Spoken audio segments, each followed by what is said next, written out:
Welcome back. This is the second part of our investigation into the South Shields poltergeist. If you haven't watched or listened to part one yet, go and do that now. If you have, you will know what a truly frightening story we've got on our hands here, set in this coastal town in the northeast of England. It's a family under siege where the very contents of their home seem to have turned against them and become weaponized. Can we get to the bottom of it?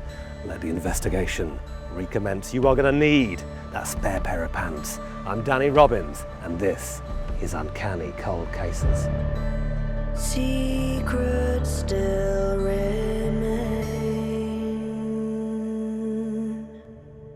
Here we are again. Thank you for all of your likes, hypes and subscribes. We appreciate each and every one. And thank you also for all of your great theories. We're going to need them because it's time to return to 42 Lock Street in South Shields on the northeast coast of England. It's home to Marianne, her partner Marc and her young son Robert. Now remember, we've had objects flying across rooms striking people, disembodied voices and a rocking horse that seemed to be able to materialise in different places. We culminated though with a very modern bit of activity, didn't we? Marianne receiving a string of brutal, horrible text messages that seemed to come from her partner Marc's phone.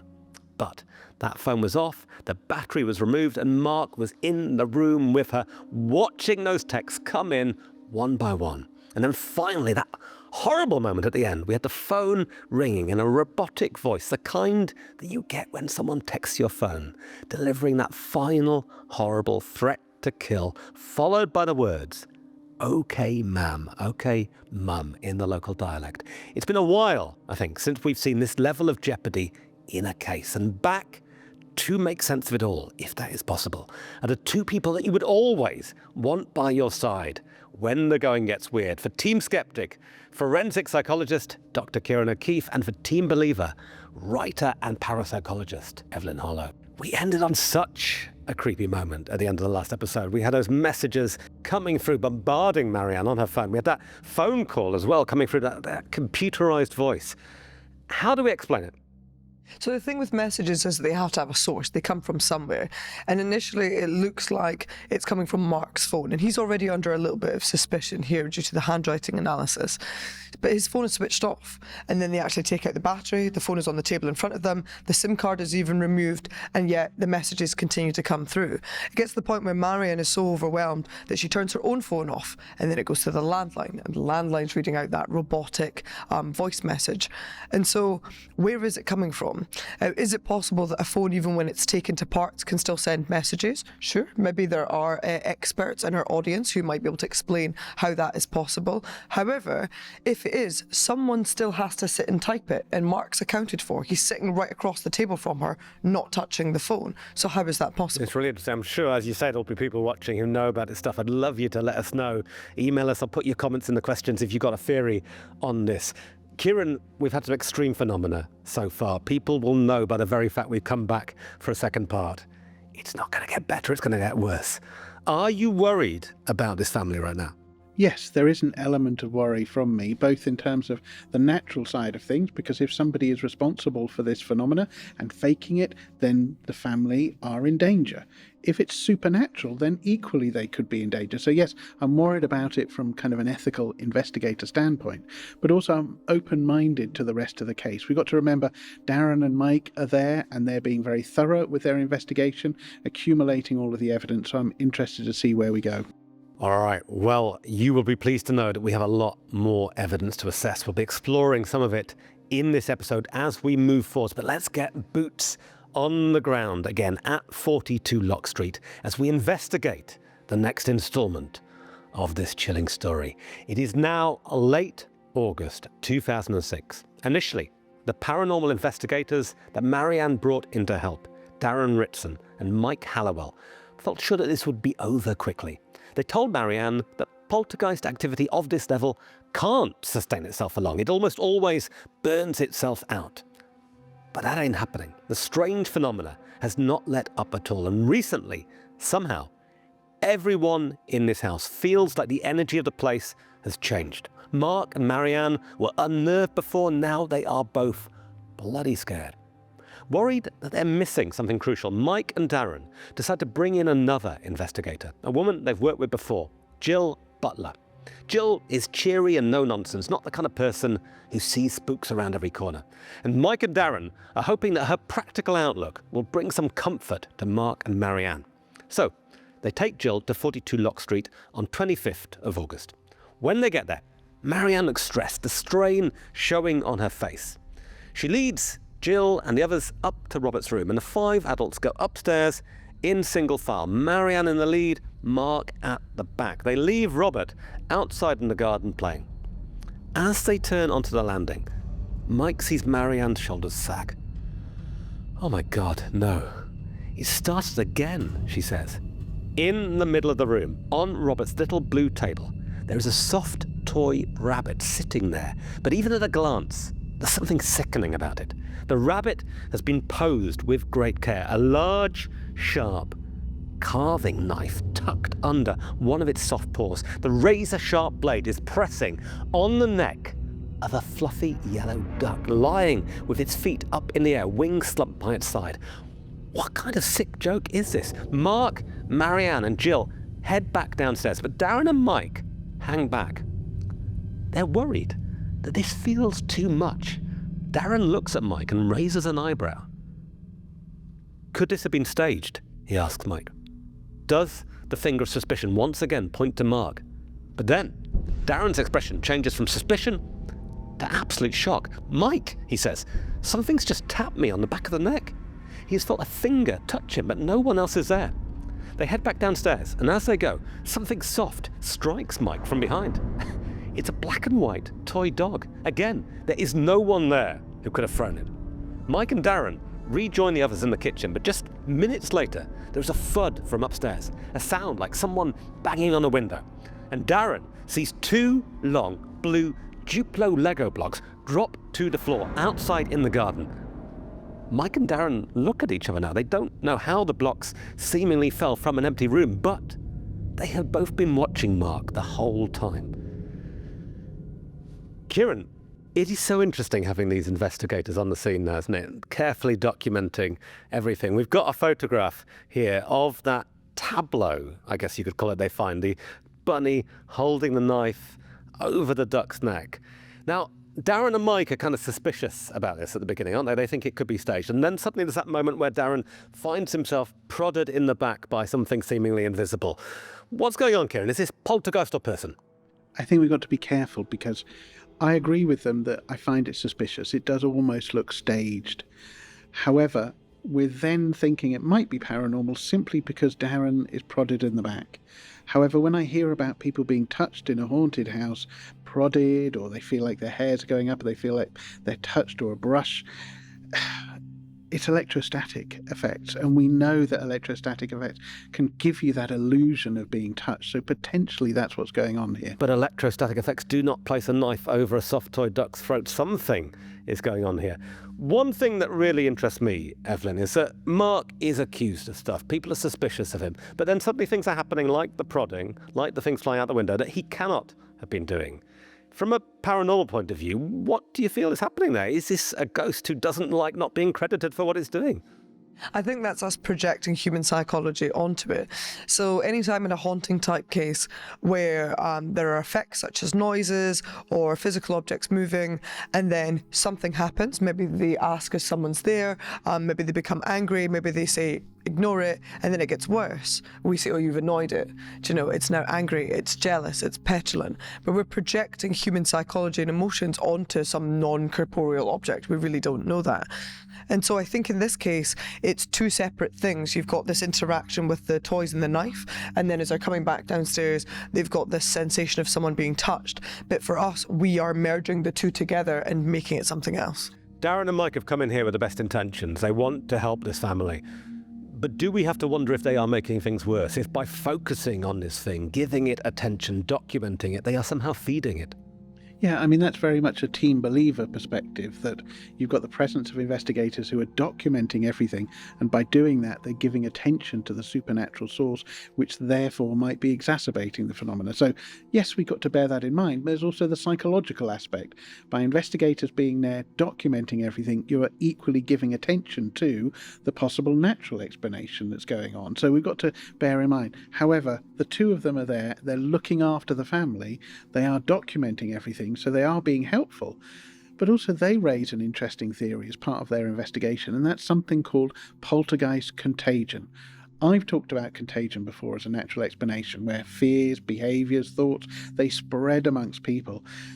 Mike and Darren are saying that poltergeist contagion is, even though a poltergeist might be focused on one particular person, actually if you get investigators or neighbours or witnesses, the phenomena can start following and attaching themselves to those individuals, and maybe that's what's going on too.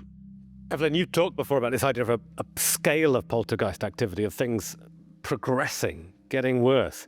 Feels like it's been terrible from the beginning, and it stays terrible. The extremity of this case, the length of time it goes on for, that is surprising the investigators. They thought it would die out, it would run out of energy. Yeah, no, they're correct. And so normally the earlier stuff, such as the banging, the noises, the objects moving, even sort of destruction of things, lasts a much longer time. And then sometimes we get to communication, and then in some cases it goes to threat to life. And then it ends really fairly quickly after we get to that point. This case got to threat to life pretty quickly earlier on with the messages, and then it's just sustaining at that level, which is really unheard of. And so is it a case of the fact that the original phenomena only lasted a certain period of time, and then it has actually stopped and now we've got human intervention? Or is it that we've got a really unique case where we've got a severe poltergeist episode that is continuing? And I mean, the question has to be, what is the end game here? If somebody's life is being threatened repeatedly again and again every single day by some sort of unseen force, then what does it want? Is it only going to stop when somebody is hurt? Is it only going to stop when they're driven from the house? All right, thank you both.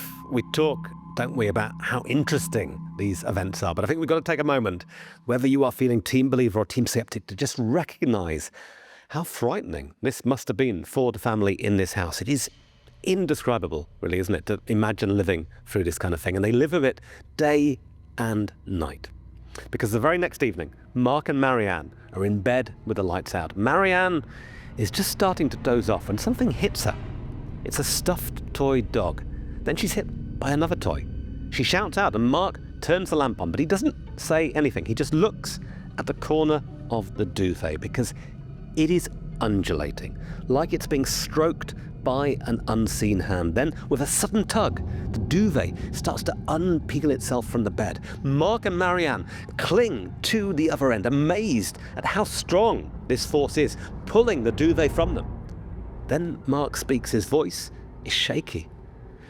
"Marianne, my body, it feels like it's burning." He takes his t-shirt off and Marianne can see a few random scratches. But then, in front of her eyes, more marks appear. They're deeper and red around the edges now. They weren't there before.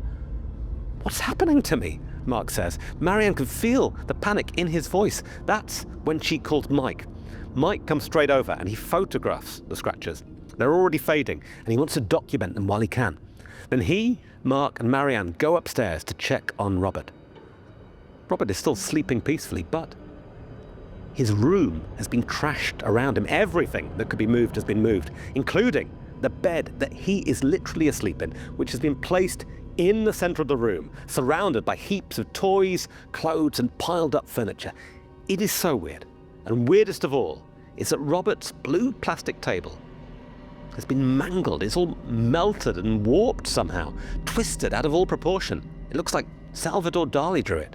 And suddenly, the door to the toy cupboard bursts open. The light shade hanging from the ceiling swings jerkily back and forth. Is something still here? Or perhaps because Mike is just taking a photograph of the devastation when he spots something out of the corner of his eye. There's a movement across the landing. Marianne sees it too and screams.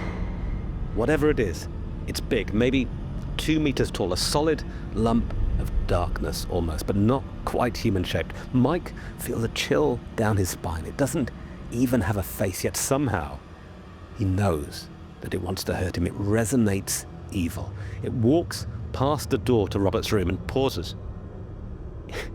If something without eyes could stare, Mike would say that it was staring right at him. Then it moves on into Marc and Marianne's bedroom and out of sight. They follow, but Marc starts to feel uncomfortably hot again. Mike asks him to raise his shirt and gets out his camera. The scratches from earlier have largely faded, but in front of their eyes, new ones are appearing. Red welts rising angrily across Marc's chest. Marc's skin seems to change colour whilst they watch. It's tight and hot like sunburn. Then, across his sides, shallow, bleeding cuts appear like he's been whipped. Terrified, Marc goes to the bathroom to splash the wounds with cold water, and he lets out a shout. That blue plastic table that was twisted and melted half an hour ago is back on the landing, but now it is in perfect, unmelted condition. Wow, this case delivers on the shivers, doesn't it? Evelyn, we have Marc as the focus again here, but this time as victim. He's been seemingly injured here. We've got an image, actually, that Darren and Mike took. We can show you this photograph of his seeming wounds. Talk us through your thoughts on this. Yeah, so it's not uncommon for us to see people being injured in poltergeist cases. The most recent example, or modern example I can give you, is probably connected to the Mackenzie Mausoleum in Greyfriars, where more than 100 people have said that they have been injured after visiting it, and sometimes not just individuals, but like whole groups of friends or tourists at one time, all in the exact same place, which is very, very odd. So your options are that something physical is injuring them. It's an injury they've occurred accidentally, especially at night time. If you're asleep, you might not notice that you've scratched yourself. You might catch yourself on something, and then it can take a couple of days to come up as a bruise or whatever. Or in this case, he feels that heat and that pain instantly, takes his shirt off, and they see the welts or the scratches come up. And luckily for us, they were able to be photographed at that time. And so is it something supernatural or is it something psychosomatic? This is the astonishing thing, though. Marianne and Mike, the investigator, see this happen in front of them. Yeah, they do, but then again, there could be a perfectly natural physical explanation for it. I almost apologise for saying it, but it could be self-inflicted. And that could be deliberate, or he may not be aware that he's doing it. But if it's... No, it's appearing in front of him. Like, he's standing there, and it appears in front of him. 100%. For anybody that knows, in the nursing profession, or... I don't want people to try it, but if you scratch yourself, it can take a few seconds for that to appear. And depending on the force that you use, it can take a particular period of time for that to appear and become redder and redder and redder. Now, who's to say that's not what's going on here? We can't discount the possibility that it could be self-inflicted. Even the fact that the scratches, the wounds appear to come and go as well. Marianne and others may be actually touching those wounds, and that'll be causing that sort of effect. So, I hold my hands up and say that there is a very viable, sceptical explanation for those scratches. All right. I'm wondering what people at home will be making of that, but it is a potentially paranormal prelude to something even more frightening. That apparition, it seems, that Mike sees. He talks about it feeling tangibly evil, which is quite a thing for an experienced investigator to say. It is. I think the detail of it being 2 meters tall is quite interesting, and given that they've just had this really serious phenomenon occur, and then they've had something visual happen, you don't normally get full apparitions in poltergeist cases, that is going to be frightening to anyone. And when you're in that heightened state of fear, of course you're going to interpret it as being evil or malicious. Someone's literally just been attacked as far as they can tell. Could it be Sammy? Could it be the man that Robert sees earlier? Well, that's the thing, because if it was the kid, it would make sense. They describe it as being 2 meters tall. It's quite big for it to be a young boy. All that sea air up in the South Shields, maybe? Yeah, the sea air. Also, we have a visual description of the boy, because the son has already said he's got bubbly skin. They describe him as being burnt, and so we already know what he looks like. And so if it's not that, then it's something else. And we would think, okay, well, that's odd. How can it be 2 of them? But we do know that they give the description for the man as well. So are we talking about 2 different supernatural forces in the house, or are we talking about the fact that it's all just one thing? You know what freaked me out the most? The blue table. That very solid, very real object in Robert's bedroom, and we saw it earlier in that photograph, actually, of the soft toys and the knife. We can see it again here. You can see, tangible object melting and then unmelting, coming back somehow. Explain it to me. Yeah, there isn't an environmental explanation for that. If we had photographic evidence that it had melted and then effectively come back to life, then I would find it very difficult to explain. But because we don't have that melted table in a photograph, could we be dealing with a visual hallucination? And then I think back to my point about electrostatics. Are we dealing with EMF here, electromagnetic fields? So potentially we've got an environmental influence that is causing a visual hallucination. And all it needs is one person in that family that is particularly sensitive to these electromagnetic fields for them to think that they're having a real experience when in fact it's just a visual hallucination. When you have these things happening one after another, again and again and again and again and again, and as a skeptic your job is to explain each one away, is there a point where you kind of just go like, what, how, why are they still coming? I've explained that away, but they are still coming at me. Yes, but then that's my job. I'm happy to do that. I think the difficulty is that I will be looking at an explanation for each individual phenomena rather than thinking there's one skeptical explanation for all of it. It's quite easy in a paranormal, idea to go, it's all a ghost, all a poltergeist. That's one explanation. It's simpler to take that on board. As a skeptic, you're coming up with lots of different explanations for each one of the phenomena. And I genuinely don't care, Danny. Keep bringing them on, because I'll keep giving them skeptical explanations. Right now, just behind you, in the shadows, there are a lot of things waiting to be explained. And I would love to hear your explanations too. Let me know in those comments if you think you can come close to finding answers for what is going on. Are you team believer or team skeptic? There is so much to debate on this one, isn't there? I can feel all of those uncanny WhatsApp chats I know lots of you have got going crazy on this case. So let us get back to 42 Lock Street. After what just happened, Marianne and Marc are afraid to be left alone in the house. Who can blame them? They ask Mike, the investigator, to stay, and he agrees to sit in the kitchen and keep watch whilst they try and get some sleep in the living room next to a mattress that they put on the floor for Robert. Nobody can face going back upstairs again. It feels like a danger zone. But it's no picnic downstairs either, because almost immediately in the kitchen, Mike sees a haze in the air, almost like a layer of cigarette smoke just hanging there. And suddenly, the camera around his neck feels really heavy, like someone is pulling on the strap. In fact, he can hardly keep upright. The pressure is so strong. Marianne panics. She wants Mike to take the camera off. Whatever this is might strangle him. But it subsides, and Mike takes up his watch on a chair at the kitchen table. He takes a bottle of mineral water out of his bag for a quick drink, places the bottle on the table, and then folds his hands under his head and closes his eyes to get a bit of rest. But suddenly, every hair on the back of his neck is alert. It's like the room is filled with a static charge. He sits bolt upright. Something is wrong, but at first he can't see what it is. Then he notices the water bottle. It is stock still, but it looks all wrong. It's tilting at an impossible angle, balancing on just one thin rim of the bottom of the bottle. Mike pokes it. It wobbles, but it doesn't fall. He examines it from every angle. He cannot work out how this could be possible. And later, when he tries to get the bottle to do the same, it won't do it. The family wake at the crack of dawn that morning, and Marc and Marianne decide to go with Robert to Marianne's mum for a while to try and get a break from the activity in the house. But later that night, Marianne phones Mike in distress. She has had another series of text messages. The first one says, "Tonight is the night. You will die." The second, "Please don't go now. I will just come with you, bitch. Then I can get you when you awake, and I'll come for you when you're asleep." OM flipping G. Things feel so bleak to Marianne now. Even leaving the house doesn't bring respite from whatever this is.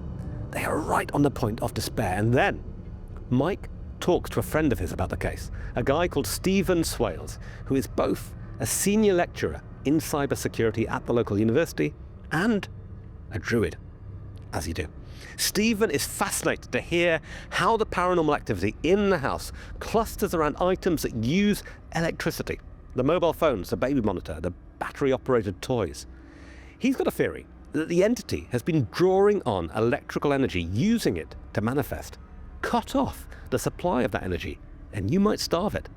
So he advises Marc and Marianne to turn off every electrical item in the house at night. Not standby mode, off. Every single one. They do it. And the phenomena at Lock Street stops. Is it over, Evelyn? Is it really as simple as this? You power down and you defeat the poltergeist.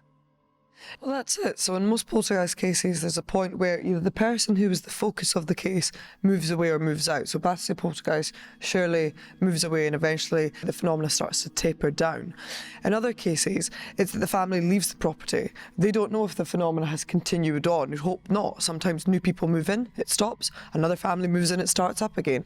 Very rarely are the people still there, still experiencing it, when suddenly it stops. We very rarely ever have an ending, and in this case we do. It's incredible, Ciarán. What as a skeptic do you make of this? It's interesting because it kind of buys into one of my theories, which was around electromagnetic fields. So if there's any of the phenomena that we could explain as a result of hallucination, of course that phenomena is going to stop because you stopped the electricity. So you got bad wiring in the house or something that's causing these fields, and now Marc and maybe some other members of the family are not experiencing it. But for me, the difficulty is, how do you explain writing? How do you explain objects moving where there are multiple witnesses? Pulling chairs away, that kind of thing. They're not all hallucinating. So I think we've got a subsection of the phenomena where as a skeptic I go, brilliant. That solves it. And if anything, that supports my theory for some of the phenomena. It doesn't support it for the other phenomena. And that's where I leave kind of with a head-scratching moment. Incredibly mundane item, a water bottle. Who would have thought that could become frightening? And yet, let's see this image right now. This is the image that Mike took of his water bottle. How? That is impossible, isn't it? That, for me, I'm not impressed by. Can we get a water bottle right now? Can I have a water bottle? Here we go. All right. Ciarán, how do we do it? Go on, show me. Well, I'm not saying that I could replicate it straight away, but there's a possibility that you can get it to stand at an angle. You need the right amount of water. You're looking at it like I'm going to do it. I don't think I can do it. I would love to pour out some of this water because I think in the photograph, if you look, you've got about that much water in there, which makes a difference. If you can get your water bottle to do what you are witnessing there, that Mike's water bottle did, send us your images. Get in touch with us. Send us a video, even if you've got it. So stick it in the comments. Email it to us, uncanny@bbc.co.uk. I don't know. I was impressed by that, I've got to say. But look, the water bottle is the least of our worries here. We've seen so much phenomena throughout this whole case. What do you think was happening in that house? I think that there's a possibility that some of it was supernatural and that there's a lot of things that are really severe and difficult to explain. The thing is that we were lucky in that there was 2 investigators there, and so we have things that we can look at, we have photographs, we have accounts. But it's difficult because the more people get involved, the more verifiable things are, the more people see it, but then also the higher risk there is for contagion. I think the one positive aspect of this case is that it did stop. Somebody advised them to do something, in this case, powering down the entire house because for whatever reason they believed it was connected to electricity or electromagnetic fields, and it did stop. And so regardless of whether it's supernatural or not, luckily everyone was safe. This case is known as the South Shields poltergeist. I'm not going to ask you if you think it is definitely a poltergeist. I know that would be a bridge too far, but do you feel that you can explain everything that we have heard? I'll be absolutely honest, no. I don't think I can. And at some point, although I call myself CEO of Team Skeptic, I've got to almost tip a respectful hat to 2 investigators that were there documenting all of this, but also subsequently other investigators. The chairman of the Ghost Club, one of the oldest investigative groups in the world, goes back to mid-1800s, and here we've got today's chairman that went and re-investigated the case, looked at the data, and he came out saying it feels like this is a genuine case. So it would be arrogant of me to dismiss all of their findings. I think there potentially is a nugget of something special here. All right. Thank you so much for sharing your time with us over these 2 deeply spooky episodes. But don't go anywhere just yet, because there is one final coda to this story. On Saturday, the 30th of September 2006, back at the height of all of the unexplained phenomena, Marc phones Mike Hallowell, the investigator, and asks him to come round to the house and look at a video that he's taken on his phone. Mike is on the way to the supermarket at the time with his dad and his wife Jackie, but he agrees to do a quick detour to 42 Lock Street and leaves Jackie and his dad outside in the car whilst he nips in. From the car, Jackie and Mike's dad have a clear view into the living room whilst Marc shows the footage to Mike. When Mike gets back in the car afterwards, they've got a question, which absolutely stumps him. They recognise Marc, but want to know who was the other man in the dining room with them. Mike doesn't understand what they mean. There was no one else there. But his father and his wife both swear that there was a man with sandy-coloured hair standing with Marc and Mike wearing a beige t-shirt and blue denim jeans. He looked frustrated and was gesticulating at them, trying to get their attention like they were ignoring him. Bloody hell, thinks Mike. Did I just miss out on a face-to-face encounter with the South Shields poltergeist? Oh my gosh, Uncanny community, I would love to get your thoughts on this. What do you make of this final piece of evidence? The seeming apparition that Mike saw upstairs in the house that time was enormous, dark, terrifying, barely human. But the man that Jackie and Mike's dad saw was just a bloke. Are these the same thing, or is it yet another potential ghost in this house? Let me know all of your thoughts in the comments down below. If you've got a theory that we haven't covered yet, get in touch. You can email me, uncanny@bbc.co.uk, or find me, Danny Robbins, on social media. Next time, we're headed to Canada in the 1870s for a truly classic haunting that has spooked people for generations. The Great Amherst Mystery. I think it's probably one of the most serious incidents of harm in any poltergeist case ever. I will hold my hands up and say I cannot explain this moment. Until then, sleep well. Don't have nightmares. Secrets still